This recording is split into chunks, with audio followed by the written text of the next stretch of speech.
Selamat siang bagi kita semua. Salam sejahtera, Om Swastiastu, Namo Buddhaya, salam sejahtera dan salam kebajikan.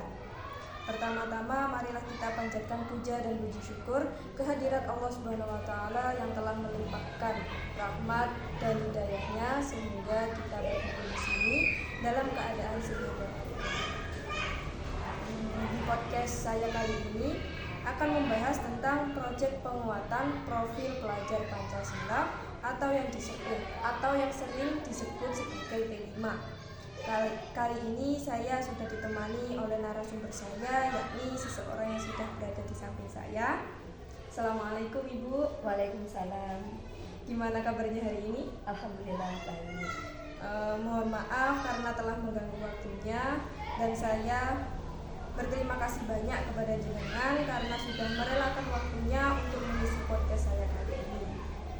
Kita semua belum tahu nih siapa Ibu. Jika Ibu berkenan, dipersilahkan kepada jenengan untuk memperkenalkan jenengan terlebih dahulu kepada para audien dan boleh bercerita sedikit tentang perjalanan Ibu hingga menjadi seorang guru.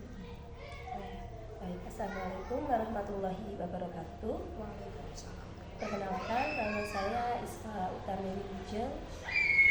Pengalaman saya dulu itu sebelum menjadi guru saya kuliah di UM. Nah, di situ kan belum ada S1, masih D2. Nah, setelah lulus D2, saya mengabdi di SD sini. Kurang lebih berapa tahun ya? 12 tahun baru saya ikut tes CPNS. Nah, kebetulan di sini membutuhkan formasi. Nah, saya ikut mendaftar di sini, alhamdulillah saya keterima di formasi di SDI. Jadi saya tetap menjadi guru di sini selama kurang lebih 2008 ya sampai sekarang. Berarti cukup lama. Cukup lama. Selama saya GTT dulu kan ya. Nah, selama saya GTT dulu kan belum S1. Iya. Nah, itu saya kuliah di UT. Nah, menyambi kuliah di UT. Itu kurang lebih ya 2,5 semester kan.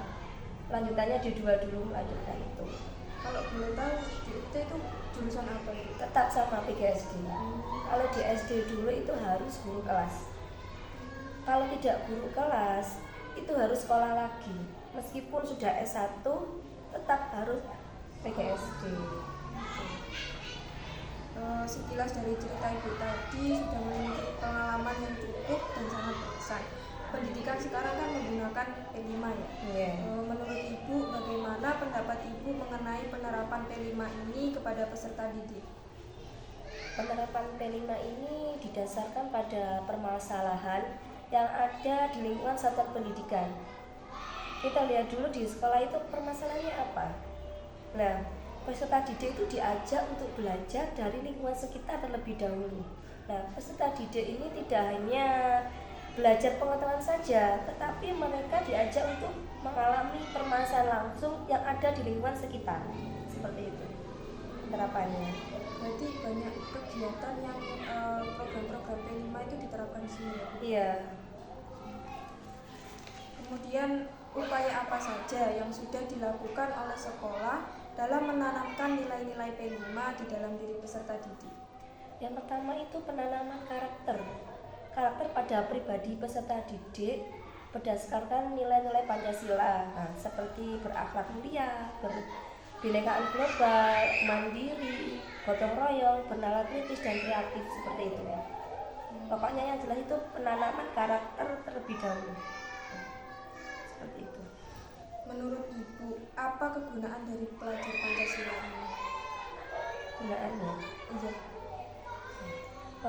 Gunaannya yaitu untuk apa? Menerjemahkan tujuan dan visi pendidikan ke dalam format yang lebih mudah dipahami oleh seluruh pemangku kepentingan pendidikan.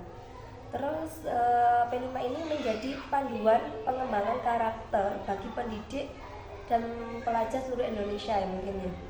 Terus tujuan dari akhir pembelajaran ini nanti program dan kegiatan di satuan pendidikan seperti itu. Lalu bagaimana P5 ini diterapkan melalui budaya sekolah?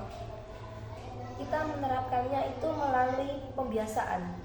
Contohnya seperti menjaga kebersihan lingkungan sekolah, berdoa sebelum memulai pelajaran, mengutamakan persamaan, dan juga menghargai perbedaan yang ada di lingkungan sekolah. Seperti itu melalui pembiasaan. Nah tadi kan melalui budaya sekolah ya. Terus bagaimana P5 ini ditetapkan melalui pembelajaran intrakurikuler dan ekstrakurikuler?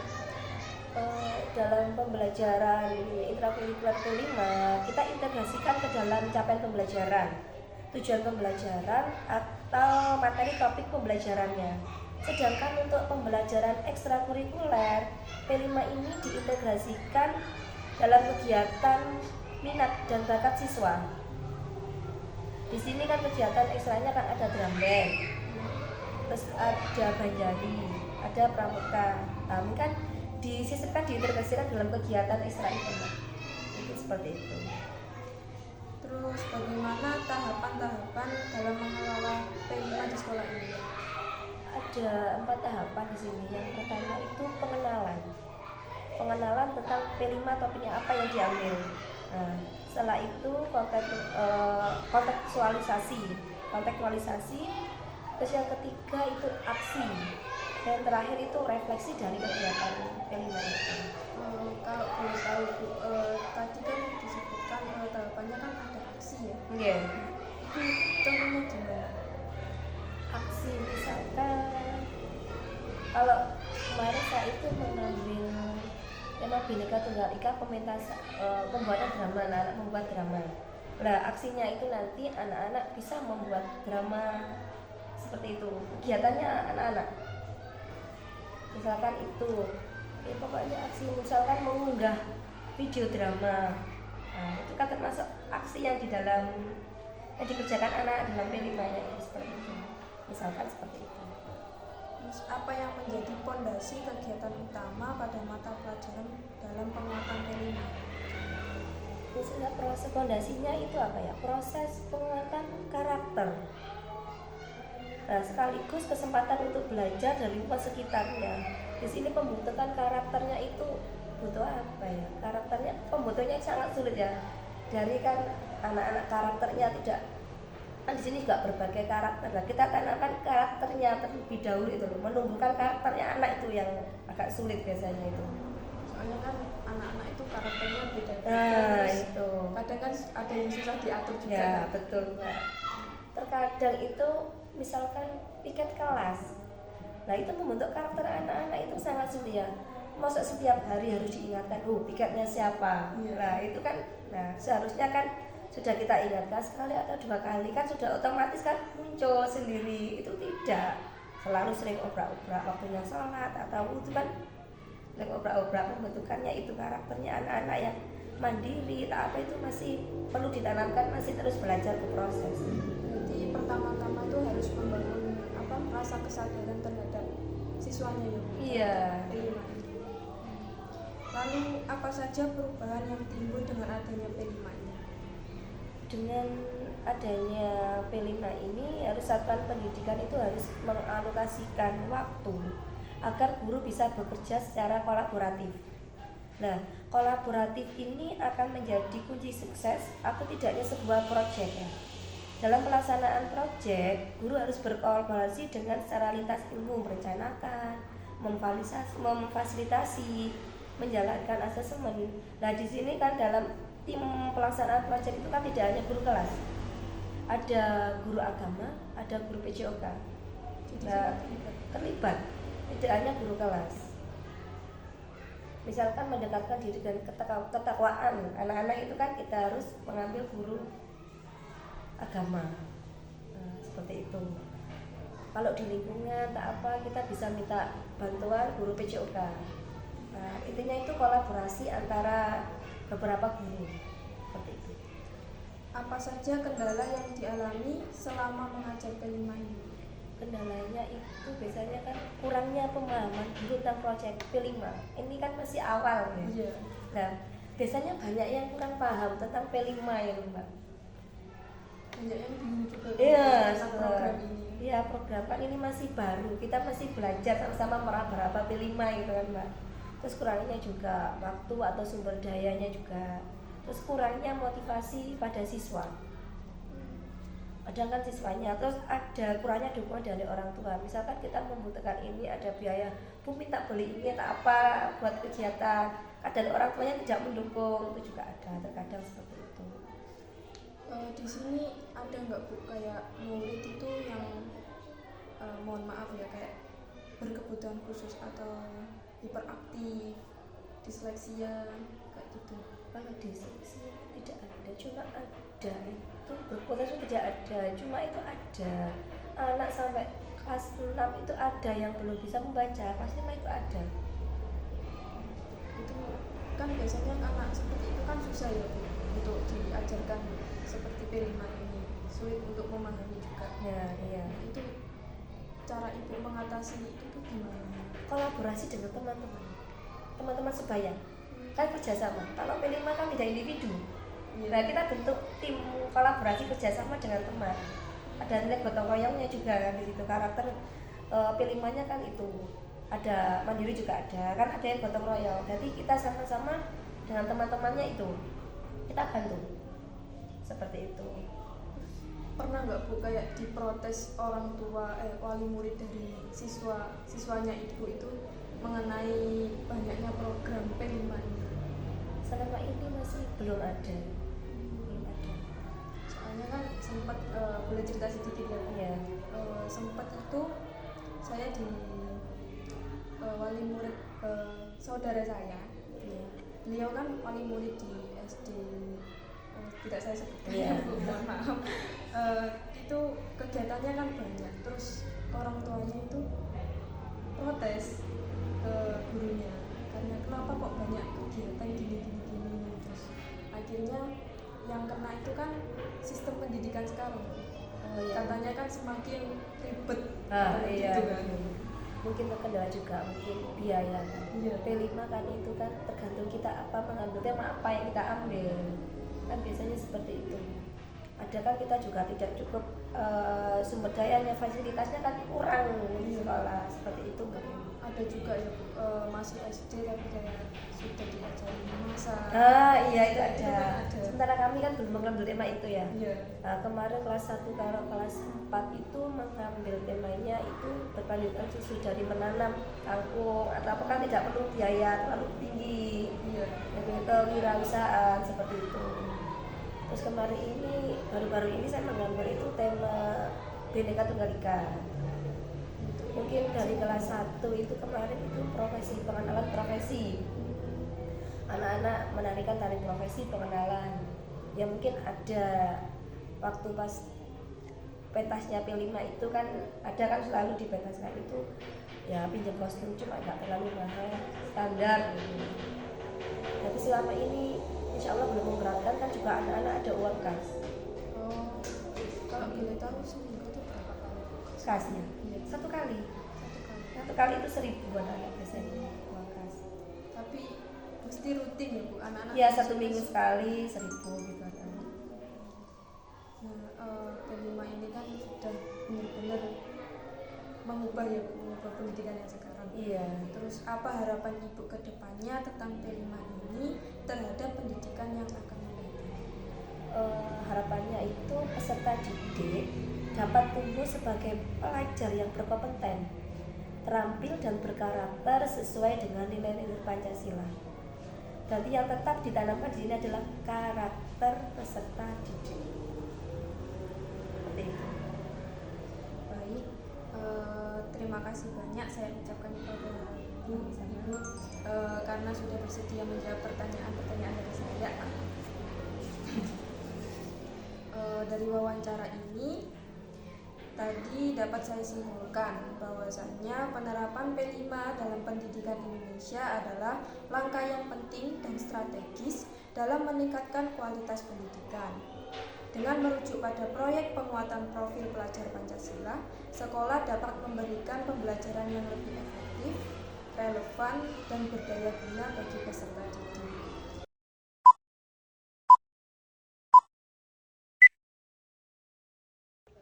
Langsung ya Pak. Apa saja yang Bapak persiapkan sebelum menjalani proyek penguatan profil pelajar Pancasila dalam kegiatan proses belajar?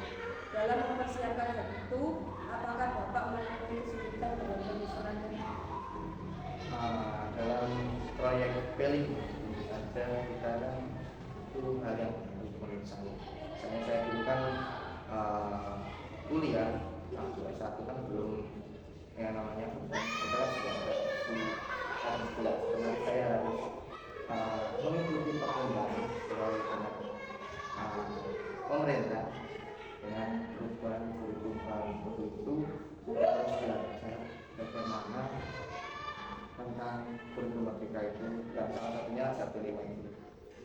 Di P5 itu sebelum kita melakukan P5 kita harus menentukan atau membuat sebuah modul proyek dulu.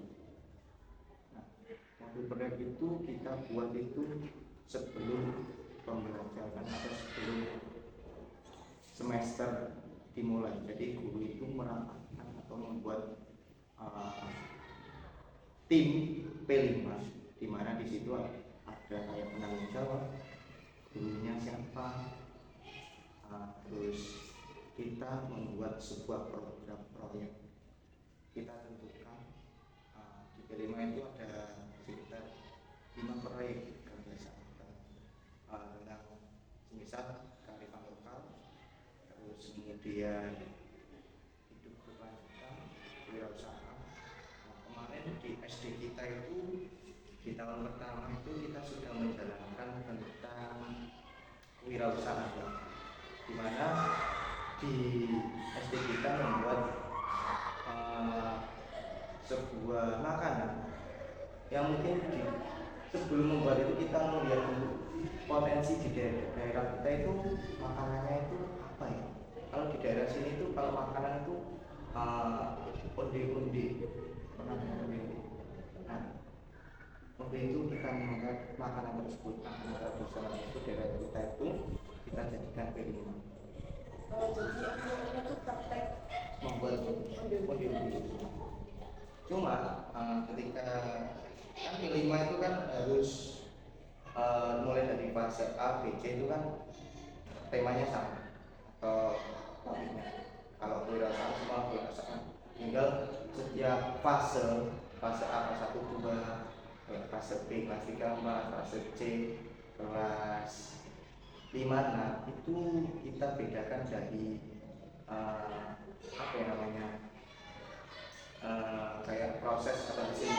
Misal temanya wirausaha, ada namanya nanti di tema fase 1 itu kita hanya kan kelas rendah, otomatis nggak mungkin kan suruh membuat langsung. Jadi di fase 1 itu kita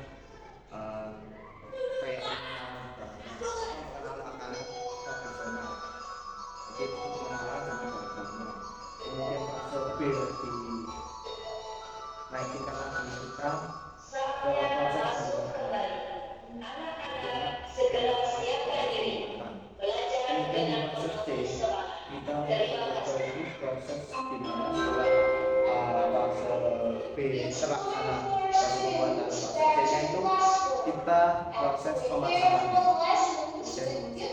Jadi siswa di fase C kita itu pelajari proses bagaimana itu kayak membuat pemasaran yang menarik, misal membuatkan kayak label atau apa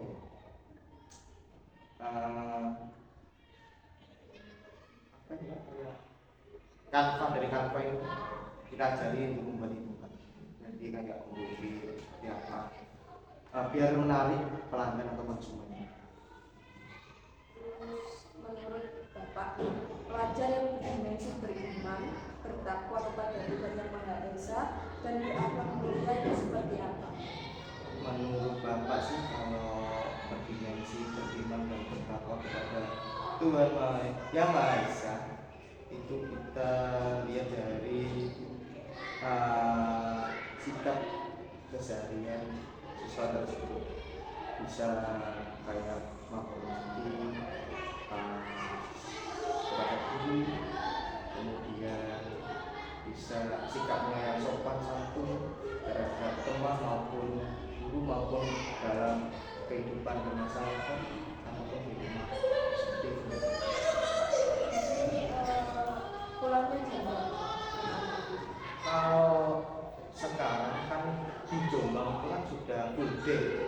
Nah, untuk pulangnya itu kalau hari Senin sampai Kamis itu setengah 2. Habis itu ada kayak kegiatan bisa.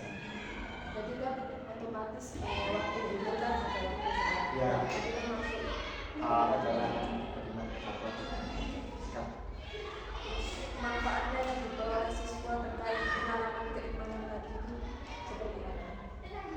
manfaatnya yaitu mungkin dari kualitas mengenal siswa sendiri akan lebih baik mungkin, terus kualitas apa ya sosialnya bisa bersosial dengan cara yang lebih sopan terhadap teman maupun lingkungan masyarakat ketika dia di lingkungan masyarakat seperti itu. Lalu bagaimana cara Bapak dalam mengajarkan siswa untuk mendukung konsep keberagaman global? Contohnya penerapan di SDN ini seperti apa? Lalu adakah faktor pendukung dan penghambat penerapan konsep keberagaman global dalam pembelajaran pendidikan Pancasila di sekolah dasar? Oke. Dalam konsep berpendidikan global untuk menjelaskan tentang konsep tersebut ada beberapa strategi di sekolah ini mungkin bisa diterapkan. Mungkin tentang yang pertama yaitu kurikulum merdeka. Dalam kurikulum tersebut kan kita itu sebagai guru harus mengetahui atau lebih mendalami setiap individu maupun siswa semuanya, mulai dari minat, bakat, dan lain sebagainya. Misal dalam pembelajaran itu guru harus bisa sebelum mengawal pembelajaran itu ada yang namanya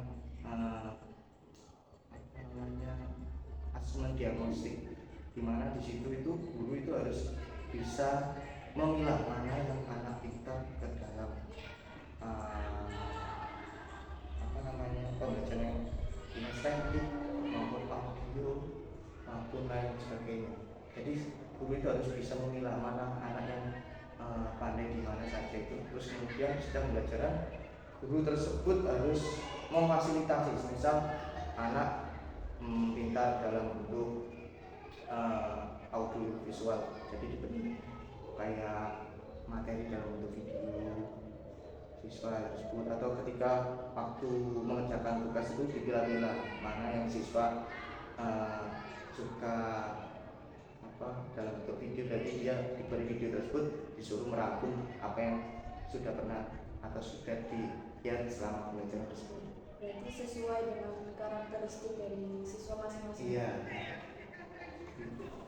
Di dalam P5 kan ada elemen dimensi mandiri. Nah, menurut Bapak, pelajar yang dimensi mandiri itu pelajar yang bagaimana? Faktor apa saja yang bisa mempengaruhi kemandirian siswa? Lalu, bagaimana penerapan konsep mandiri dalam kurikulum pendidikan Pancasila di SD ini? Menurut saya, dalam dimensi mandiri itu terdapat beberapa faktor. Ketika yang pertama itu dari internal, dari diri sendiri. Jadi ketika siswa tersebut minat terhadap misal suatu pembelajaran, dia akan otomatis secara mandiri mencari tahu dengan sendirinya, ingin tahu, ingin memiliki rasa keingintahuan yang lebih tinggi. Kemudian dari faktor kedua ada yang faktor eksternal seperti dukungan dari mungkin dari keluarga, lingkungan belajar maupun teman-teman. Kemudian yang berikutnya penerapan konsep mandiri dalam kurikulum pendidikan Pancasila. Untuk penerapan konsep mandiri dalam pendidikan mata pelajaran tadi ya. Di SD. Kemudian untuk mata pelajaran pendidikan Pancasila, kemungkinan setiap guru itu memiliki cara atau metode dalam pengajaran. Ketika pembelajaran dimulai, mungkin bisa menggunakan modul belajar atau menggunakan model dengan mungkin PJPL atau PPL. Di situ di siswa itu dituntut untuk belajar secara mandiri mencari pengetahuan baru seperti itu. Lalu bagaimana Bapak mendefinisikan konsep gotong royong dalam konteks pembelajaran pendidikan Pancasila di sekolah dasar? Menurut Bapak, bagaimana cara yang efektif untuk mengajarkan siswa dalam menerapkan dimensi gotong royong di sekolah? Untuk penerapan gotong royong dalam konteks kurikulum pendidikan Pancasila di SD kita ini merujuk pada mengembangkan sikap persatuan dan solidaritas antara siswa, guru, dan komunitas sekolah dalam menjunjung tinggi nilai Pancasila, yaitu tentang konsep mendorong individu setiap siswa itu ikut berpartisipasi dalam mungkin penerapan gotong royong. Mungkin bisa dari kayak P5 itu kan ada yang namanya gotong royong. Di P5 tersebut siswa diberi suatu proyek di mana dikelompokkan satu kelompok itu bergotong royong. Misal sekarang itu semester ini SD kita itu membuat ekobrik di mana setiap kelompok itu bergotong royong mencari sampah di sekitar rumah kita maupun di sekitar tempat tinggal mereka. Jadi setiap siswa itu kelompok tersebut dia bergotong royong mencari sampah-sampah tersebut dikumpulkan untuk membuat ekobrik tersebut. Dalam P5 juga terdapat elemen berpikir kritis. Ya. Menurut Bapak, bagaimana pelajar yang berdimensi bernalar kritis? Lalu bagaimana cara Bapak dalam mendorong anak-anak sekolah dasar ini dalam bernalar kritis? Kalau dalam mungkin memakai metode juga bernalar kritis, ketika kita awal itu misalkan dalam P5 itu kan ada step by stepnya, nggak mungkin langsung kita anak disuruh membuat roda, kan nggak mungkin, nggak ada. Mungkin ada yang namanya awal itu kayak pengenalan. Nah, di pengenalan tersebut misal kayak ekobrik itu kemarin itu kita kan memberi sebuah contoh permasalahan di lingkungan sekitar kita yang sering terjadi. Kita APK itu apa? Misal anak diberi pertanyaan otomatis itu langsung siswa menjawab, oh ternyata banyak menjawab kayak masih kurang kesadaran dalam diri membuang sampah itu. Banyak siswa itu yang membuang sampah secara sembarangan. Jadi diberi pertanyaan otomatis siswa akan bernalar kritis apa sih yang terjadi di lingkungan kita, itu permasalahan yang terjadi seperti apa. Kemudian siswa menjawab, terus guru mengarahkan yang membuat proyek sebuah konflik tersebut. Terus bagaimana Bapak mengartikan konsep kreativitas dalam konteks pembelajaran pendidikan Pancasila di SD ini? Bagaimana cara Bapak menerapkan konsep kreativitas di SD ini? Untuk konsep kreativitas mungkin saling berhubungan dengan kreatif, kemudian tadi apa? Bergotong royong. Nah, setelah bernalar kritis tersebut, siswa mampu menyampaikan apa yang unek-uneknya dalam pemikiran mereka. Ternyata di SD kita itu masih banyak siswa yang kurang sadar mengenai sampah yang dibuang secara sembarangan. Kemudian mereka berpikir gimana sih agar siswa sampah tersebut itu tidak dibuang secara sembarangan, terus memungkinkan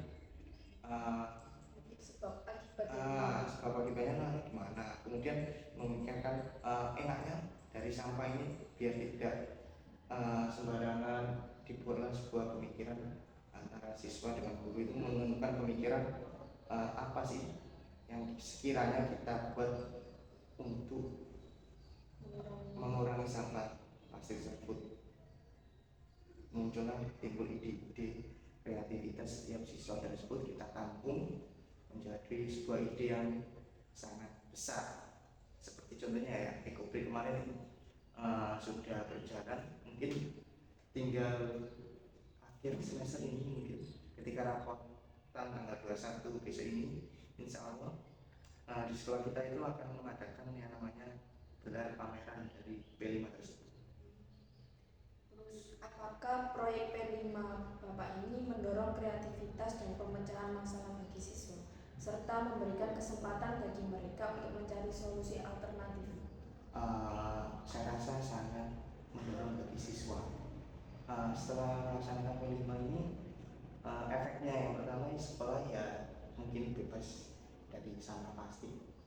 Jadi setiap individu maupun kelompok siswa itu, semisal siswa membuang sampah langsung ditegur sama siswa lainnya, nanti bisa kita manfaatkan untuk ekobrik. Jadi antusias siswa selama kita sudah membekali dari awal ketika tidak boleh membuang sampah sembarangan, ya efeknya ya sangat kerasa di sekolah. Jadi menurut pendapat Bapak, apakah dengan adanya proyek P5 ini menantang siswa untuk berpikir kritis dan reflektif dalam proses pembelajaran mereka? Saya rasa cukup membuat siswa itu berpikir kritis juga, karena kan setiap masalah ataupun permasalahan yang diberikan oleh guru, siswa akan memikirkan ke depannya langkah baiknya seperti apa, prosesnya gimana, seperti apa. Tinggal guru memfasilitasi atau memberikan sebuah gagasan atau ide untuk membuat proyek tersebut menjadi nyata, kita kerjakan bersama-sama seperti itu. Terus dari banyaknya kegiatan tadi ya Pak, apa hal utama atau yang mendasari kegiatan pada mata pelajaran P5? Yang mendasari yang pertama ya tentang profil pelajar Pancasila itu seperti yang jadi ketika proyek kelima sudah berjalan, kita kan bisa melihat efeknya. Siswa ini setelah melakukan ini, siswa diharapkan bisa kayak pengalaman kritis, mampu bergotong royong, kemudian bisa kemungkinan terima bertakwa kepada Tuhan Yang Maha Esa, seperti itu ya. Kemudian bagaimana evaluasi dan pemantauan yang dilakukan sekolah untuk memastikan efektivitas penerapan P5 dalam mencapai tujuan pembelajaran? Untuk efektivitas atau evaluasi kan setiap pertemuan selama satu semester itu kan ada beberapa minggu.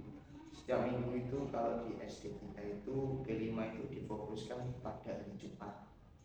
Setiap hari Jumat kita melaksanakan P5, dan setiap hari Jumat itu pasti ada yang namanya step by step dari P5. Misal dari hari Jumat kemarin kita sudah membuat proses pengumpulan sampah sampai memasukkan sampah sampai proses pembuatan ekobrik itu. Dari situ kan kita bisa melihat proses evaluasinya. Siswa ini ternyata belum bisa kayak mengumpulkan sampah yang layak untuk dimasukkan, atau mungkin proses pembuatannya membuktikan itu butuh kayak pengembangan juga. Dan kita juga kalau dalam evaluasi kita juga bisa melihat dari rubrik penilaian yang ada pada modul proyek kita itu juga. Di modul itu kan ada kayak rubrik penilaian, misal siswa sudah bisa membuat ekobrik dengan benar, siswa sudah bisa memilah sampah dengan benar, seperti itu. Yang terakhir nih, dapatkah Bapak berbagi pengalaman konkret dalam merancang kegiatan pembelajaran kreatif yang berfokus pada nilai-nilai Pancasila? Oke,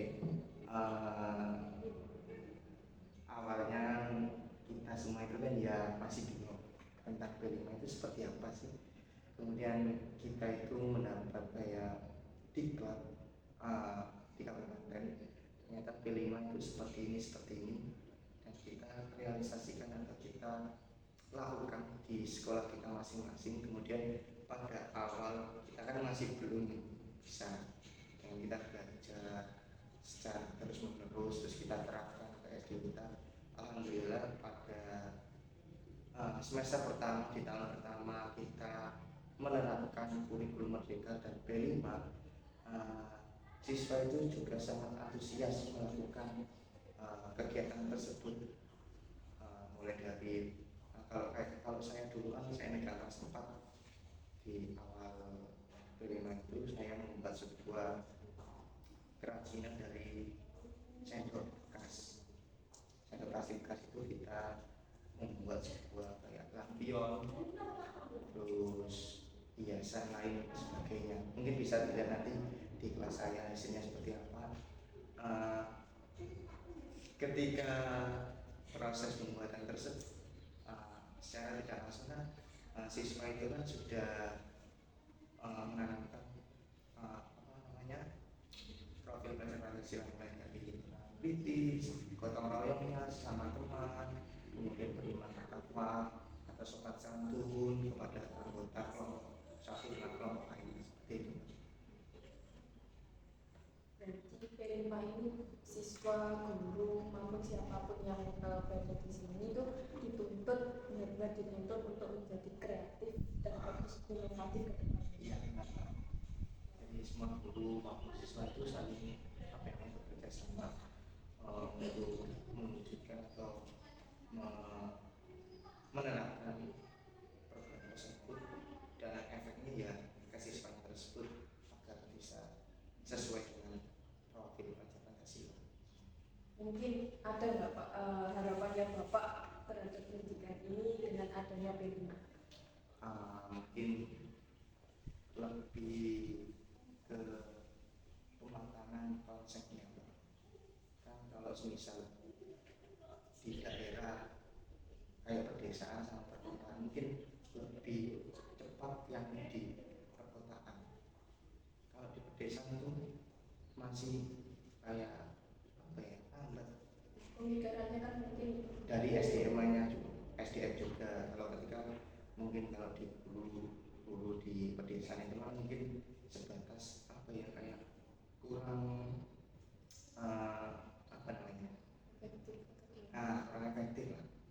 Kayak contoh kayak MA kita kan itu kan kalau efeknya di perkotaan saya rasa bisa terlaksana dengan baik.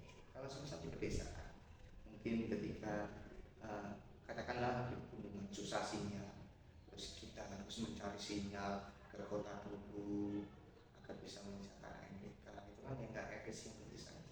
Jadi harus melihat dulu kondisi kayak SDM maupun fasilitas di setiap lembaga SD.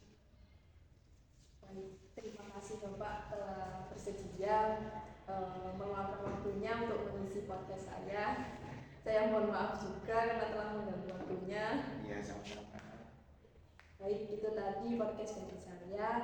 Mohon maaf apabila ada kata atau salah kata yang kurang berkenan, mohon dimaafkan dan terima kasih. Saya akhiri. Wassalamualaikum warahmatullahi wabarakatuh. Waalaikumsalam warahmatullahi wabarakatuh.